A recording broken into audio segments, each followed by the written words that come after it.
much. I think what is important is to try and understand what the Israelis are up to. What do they want? And I think there's now absolutely no doubt, because the pattern is being repeated every few years. They want the ethnic cleansing of Jerusalem. Basically, they want to drive as many Arabs as they can out of Jerusalem. They want to put pressure, especially after these latest upheavals, on the Arab citizens of Israel living in an apartheid state, to tell them, well, we aren't kicking you out just yet, but you better learn to behave. And if you stop behaving, then we will have to deal with you quite severely, as we saw in the lynching that took place, as the police stand by and watched Israeli fascists engaged in the lynching of Arab citizens. So the desire of the Israeli government on the part of the Israeli far right, which is in office and which will be replaced by a far right opposition, is to drive the Palestinians out of their territories and to create a single Eretz Israel. I think there is no point in fudging on this. That is their aim. The question is, can they do it? If it was up to the West, they would have done it. Because the collaboration, the military support is so great. But what has prevented this from happening, especially in recent years, is not the official Palestinian organizations, whether it's the PLO, the Palestinian Authority and Fatah, or Hamas, but huge mobilizations from below. By citizens, by young people, by students who will not give up. And that is what was decisive in this battle too. Many people are taking the credit for it, but credit should go to the citizens of Jerusalem, who started fighting back against the ethnic cleansing, the support and solidarity for them that developed in occupied Palestine and then in historic Palestine, and finally the decision by Hamas to lob a few rockets over the border, which resulted in the usual Israeli response. And then we've had something we've had before. The UN Security Council calls for a ceasefire. The Israelis refuse. The Americans refuse. Then the Americans accept. The Israelis say, okay, we know the Americans have accepted the ceasefire. We're going to bomb for another day.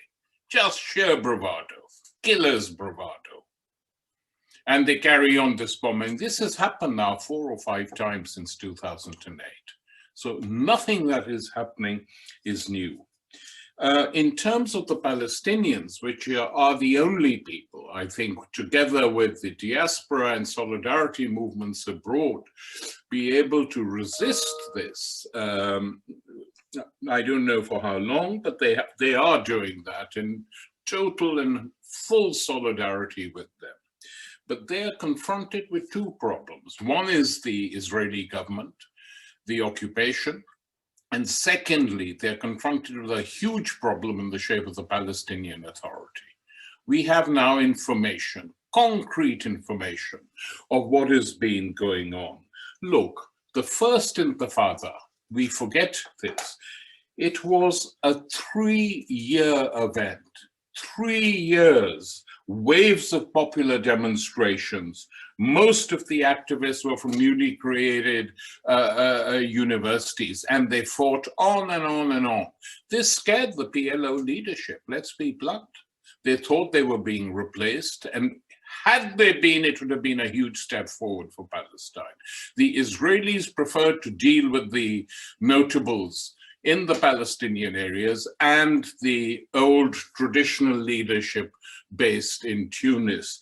And the product of that in 1994 was the Palestinian Authority, which was a joint Israeli-American co-production, and its purposes were essentially to contain resistance to Zionism and the occupation. And they have done that, unfortunately. So when I hear some of their leaders claiming credit for this resistance, one, wants to say pass the sick bag, because it's completely fake and false. This doesn't mean that lots of Palestinians who work with the PLO are not for their cause, but they do it at great risk. And we now also have a very clear picture of how the Palestinian Authority has been run for several years. The United States interferes on every single level, in every single department. Aid is weaponized. It's only given to those people they trust. Special bureaucrats are taken to Washington and trained on how to carry out their work and on how effectively, ideologically, to support the United States. That is the scale of the problem that the Palestinians confront today, and it is going to go on. The latest wave has created sympathy for the first time in the in Congress, partially due to the Squad, due to the fact that they've been raising Palestine, but even beyond them, people have suddenly been a bit shocked. Why didn't they see it before? Well, the young ones didn't, clearly. But the New York Times now publishing a whole page, its front page, with the kids killed in Gaza. Where were they when these kids were being killed some years ago, or in 2008, or in 2014? Where were they? The fact that they are forced to do this is a sign that there is a new generation in US politics as well. The Democratic Socialists, the Democrats basically thinking again, some, not the official leadership, obviously, but within the Democrats, and a new movement for Palestinian solidarity emerging, which, as Shelley said, we saw on the streets of London not so long ago, with young people in their tens of thousands coming out and marching. And this is, to be frank, the only hope that this struggle will continue in Palestine on the grassroots level till they can establish a new leadership, which I hope will be soon, and that the solidarity movement will continue in the rest of the world. The tragedy is that the solidarity in the largest state in that region, Egypt, has been limited because of the repression by the military dictatorship. And even during the Mubarak era, demonstrations for Palestine were permitted. No longer. The restrictions on entering Gaza are much, much tougher and much stricter than they were ever before. So within the Arab world, the masses are still with the Palestinians.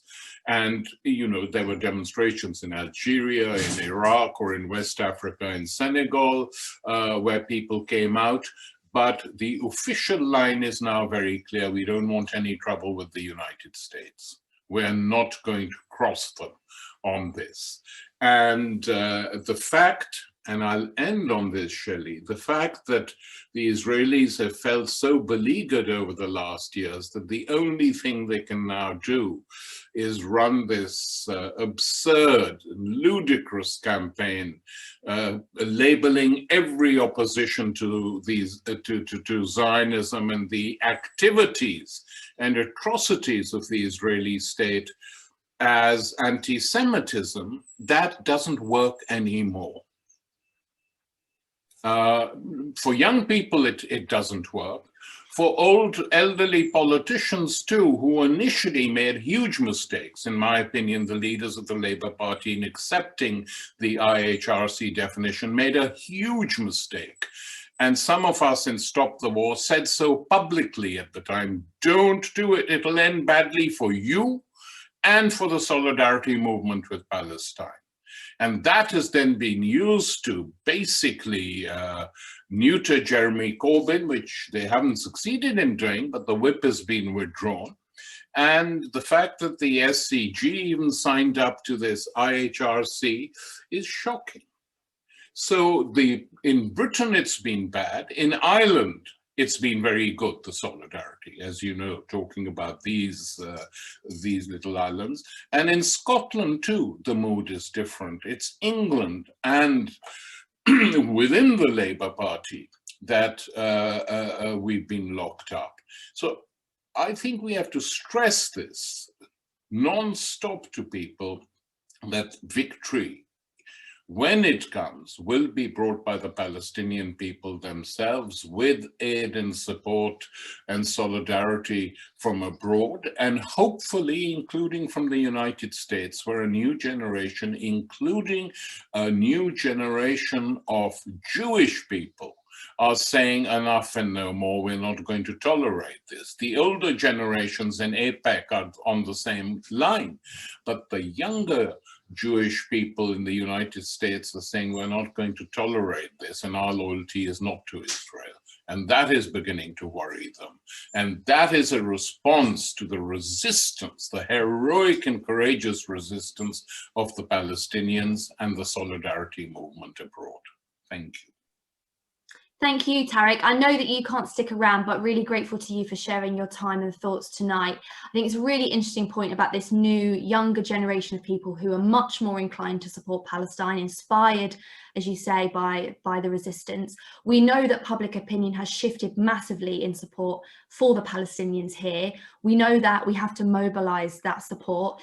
You also mentioned the so-called squad in the US, and I think our next speaker, were there an equivalent here in Britain, would be in it. She's a member of parliament who has been a strong supporter of international peace and justice for many years. In the last few weeks, she's attended the demonstrations for Palestine in both London and Leicester, which is her home city, and surely a city of solidarity. I'm sure many of you will have seen the Leicester City players who held up the Palestinian flag after the FA Cup win. She's the MP for Leicester East. Please welcome Claudia Webbe.